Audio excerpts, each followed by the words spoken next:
Landry was selected in the 19th round of the 1948 AAFC draft. In cities like New York, Chicago, Buffalo, Cleveland, and San Francisco, over 2 million people poured through the turnstiles to see football, Major League Football, as played in the All-America Conference. He played one season in the All-American Football Conference for the New York Yankees. All we ask is you play the game with everything you've got. Play it hard, but play it clean. Following the 1949 season, the AAFC disbanded and the Yankees were not absorbed into the NFL. Instead, the New York Giants claimed Landry in a dispersal draft due to their territorial rights. In 1950, Landry joined the Giants. Hiya, football fans, and especially New York Giant rooters. This is Marty Glickman speaking for the Brewers of Miller High Life, who take real pleasure in bringing you all the thrills and chills of the New York Giants' 1950 football season. In 1952, Landry started to lose his speed, so he improvised in other areas. He used his skills as an engineer and started to see the field analytically and break schemes down to its component parts, giving himself an advantage. Here's Bill Stribling and Tom Landry. Landry watched film by the hour every week, studying and learning so he could be prepared on Sunday. He single-handedly turned himself into an all-pro. Lateral to Tom Landry, and Landry is away for a touchdown for the white-jerseyed Eagles in the first quarter. Interception by Tom Landry gives the ball to the Giants at midfield. And finally corner Speedy. Landry was one of the best players in the league at one point, catching over 32 interceptions in 80 games. Landry intercepts Graham on the 30. Landry scores and the Giants win it. This time it's intercepted by Landry, and Tommy takes off. In 1954, the Giants hired Jim Lee Howell as their new head coach. During the 1954 season, Landry served as the Giants' defensive coordinator alongside Vince Lombardi, the offensive coordinator. Following his retirement, Landry continued as the full-time defensive coordinator and led a top defensive unit in the league. Block the punt. The free ball is loose. From 1956 to 1959, the Giants went to 3 championships in 4 seasons. The New York Giants win professional football's biggest prize. Landry was widely considered the brightest young defensive mind in the league. His 43 scheme revolutionized the league. By the turn of the late 1950s and the early 1960s, concepts like the shotgun spread run offense and the run and shoot offense were introduced in a more formal way to combat the 43 defense that Landry helped develop. At the time, the shotgun spread was mainly a running concept. Almost bottled up, Roberts burst into the clear. Connolly, so well protected that he could have written a letter home, sends a long one to McChesney for a wonderful catch.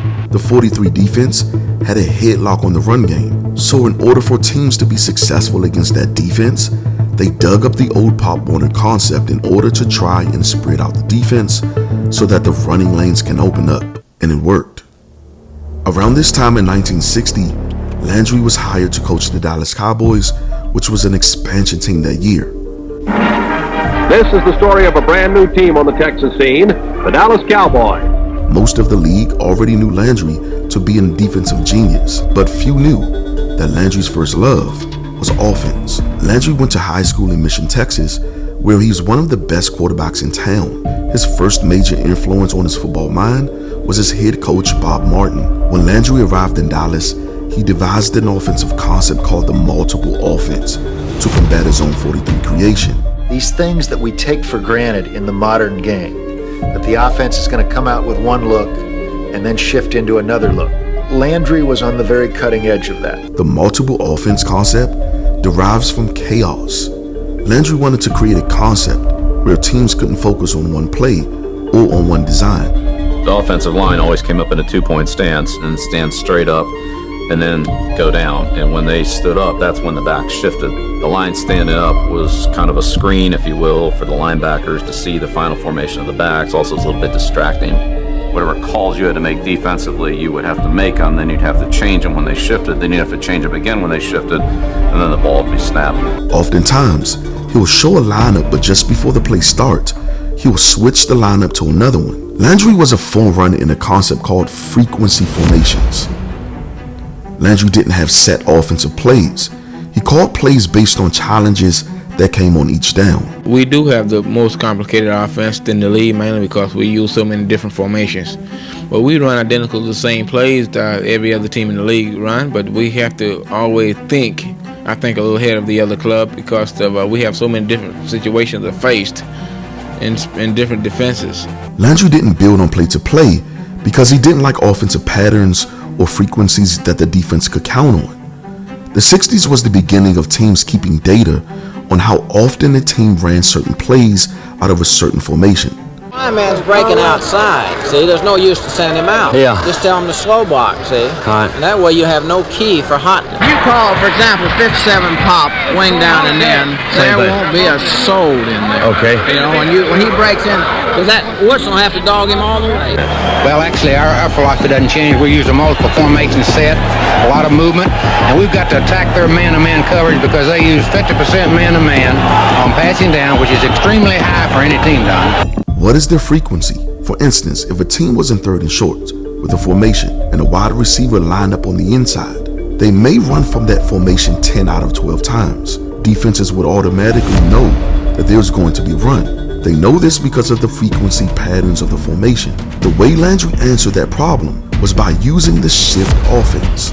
Oftentimes he would shift into a different offensive formation just before the snap of the ball. He was also in there for the first time since being injured. Landry believed that there is a lag between the time the opposing players recognize the formation and can recall what their frequency chart on you tells them is likely to happen. Landry said that because all of them can't react immediately, the sudden shift would create the moment of hesitancy. So he did accomplish what that unusual formation was concerned. I think it was pointed out in the last 3 games the Cowboys have used 22 different offensive formations or offensive sets. Landry was using science on the football field to force the human brain to react to known patterns and frequencies against their will. Talk about a mad scientist. They called him the IBM machine.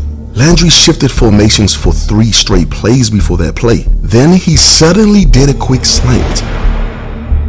Cowboys on the Giants 26-yard line. This time it worked. Again, he's manipulating the human brain. The defense is waiting for the shift, then boom, a quick slant. This time it worked. If this is not a mad scientist, I'm not certain what is. Landry actually was onto something though. The average reaction time to a visual stimulus is 0.25 seconds. But if we're talking about visual stimulus in the form of football speed, then we're talking about 2 to 3 seconds at least. 2 seconds to react to visual knowledge is like an eternity in football. Is overwhelmed. Football is a game of inches. Just a bit of hesitancy can be a deciding factor in a route or a blocking scheme. Says you're not going to get it from me. Landry was also one of the first coaches to use the motion offense to redirect defensive alignments in a multiple formation look. Norman leaves the tight end position for Dallas. That's Reeves in motion. They go on the handoff to Walt Garrison. If there are geniuses in coaching, he would have to be recognized as one of them because he was very innovative. The multiple offensive sets, the motions, the shifting, he pioneered in that area. Take a look at this play. Dallas is in what looks like a T formation. If you notice, the player in the middle is not a running back, but the wide receiver Lance Renzel. Watch how Landry sends him in motion. Keep in mind, Renzel was one of the best receivers in the league. Landry figured that by sending Renzel into motion, the move was going to garner attraction. And boy, was he correct. The motion drew the attention of 2 defenders, the cornerback and the safety. What this did was open up the middle of the field for Hayes on what's called a combination pattern. The quarterback missed him though. Unfortunately, it wasn't a touchdown. Dallas relies on a lot. He has other receivers figuring in there, and he keyed his weak safety. The weak safety come off of Hayes, and he goes to Hayes down the middle. That safety does not have any help. It's 1970 and Dallas is playing Detroit in the playoffs in one of the most defensive games in postseason history. You see those safeties? They are in what looks like a 2-deep shell. Hayes is on the right side. The Lions are doubling up on Hayes with the cornerback and a high safety. If you notice Morton's face, he's looking straight at Hayes. He knows he can't throw the ball because he's double teamed. Morton opted to throw the ball to Dwayne Thomas for an incompletion. Thomas was the intended receiver. Now, this is where Landry shows his brilliance. You want to double Hayes on the outside? That's fine. Watch what Landry does on the next play. It's now 3rd and 15. You see that player? That's not a running back. That's Bob Hayes. The mad scientists lined him up in the backfield. What this did was cause Detroit to switch up its formation. Since Hayes was no longer on the outside, they didn't need their 2 deep safeties. Instead, they played a single high safety in the middle of the field and brought the other safety down in the zones. Because the player is Hayes, the deep safety is playing further back than he should be. I mean, like way back. And so what did Landry do? He sends Hayes in motion on this linebacker side right here instead of the side of the safety. Landry was a mastermind in measurements and distances. He knows that this linebacker won't be able to get enough depth against Hayes. He also knows that the high safety is playing too deep and that there should be space to catch the ball right in the middle of the field. All Morton has to do is make the pass because Hayes is going to be open. Hayes scored a 15-yard first down right in the middle of the field. Absolutely brilliant. It's Hayes. Landry used the motion offense alongside multiple formations to break down that Detroit defense. They're Chargers now. They don't mess around. They come. Make them block you. Right over the top of them. Head on. Take off right through that gap. Let's go. Go hard, go hard, go hard. Okay, that's the way to find daylight. That's the way to find daylight. Okay, that's the way to go. Using the multiple offense, Landry ran through this league like wildfire. He had the #1 passing offense in 1966 and in 1968. From 1966 to 1971, the Cowboys were in the top 6 in passing yards each year, with the exception of 1970. They played in 4 championship games and won a Super Bowl in 1971 on the arm of Staubach, who had one of the most accurate and proficient performances in history that season. Just before the mid-70s, teams were starting to adapt to Landry's multiple offenses. So, he improvised and innovated again. Everything in defense and offense is evolution. Biggest advantage of the shotgun is getting back deep in a shorter period of time. The mad scientists took an old concept that the league had forsaken years ago and made it a staple in his offensive philosophy, the shotgun offense. But unlike the other teams before who used the shotgun spread as a running formation, Landry was the first to use the shotgun as a passing concept in the National Football League. He was also one of the first to use the shotgun running back as an extra blocker next to the quarterback or send him out on flares and wheel routes. But here's what he did that really changed the game. Now, here's that option play that they ran against the 49ers, and it's short of a first down. It's a little toss by Staubach. They ran it against the 49ers last Monday night, the pitch to Pearson. But well, you can call it a shuttle pass or whatever you want to call it. He just shuffles it up. You can see the guards coming out in front, pulling, Preston Pearson getting the ball. But the shovel pass was so deadly because it was run from out of a misdirection concept. The play is to get the linebackers to drop back in coverage and then shovel the pass to the running back underneath the coverage. This was important because Landry, although out of a shotgun, he still was using his multiple offensive concept. This was unstoppable because now he would spread out the defense in a passing formation, unlike in years past. Because Landry threw the ball out of this formation, opposing defenses anticipated the pass more than they did the run. What this did was force them to put in their passing unit. Landry would then run the ball instead. The guy was brilliant. By the 1980s, everybody was using the shotgun spread. I mean, everyone. 3, 4, 5 wide receiver alignments were all along the line of scrimmage. Landry's form of the shotgun spread literally changed the game. Sometimes you'd have a hard time on Mondays remembering whether you won the game or you lost the game because he wanted perfection. Dan Reeves was one of the greatest what could have been in NFL history. We've heard a lot about this young man, Dan Reeves. He just scored for the 2nd time today. The way Reeves is playing, it may be tough for Mel Renfro to get back the starting halfback job. What you see in the 49ers McCaffrey is what Reeves was doing years ago in the 60s, when Reeves experienced a career-ending injury that eventually some years later forced his retirement. Landry hired him as a player's coach. He later became his assistant coach. After 10 years under Landry, Reeves in 1981 took the multiple offense to Denver. In '84, he taught it to a young first-year receivers coach by the name of Mike Shanahan. If you look at those days when Shanahan and Reeves were in Denver, They had a ton of Landry-style offenses sprinkled all over their formations. Yes, by the time Shanahan returned to Denver in the mid-90s, he added more and created his own philosophy. Yet, the nature of his concepts never changed.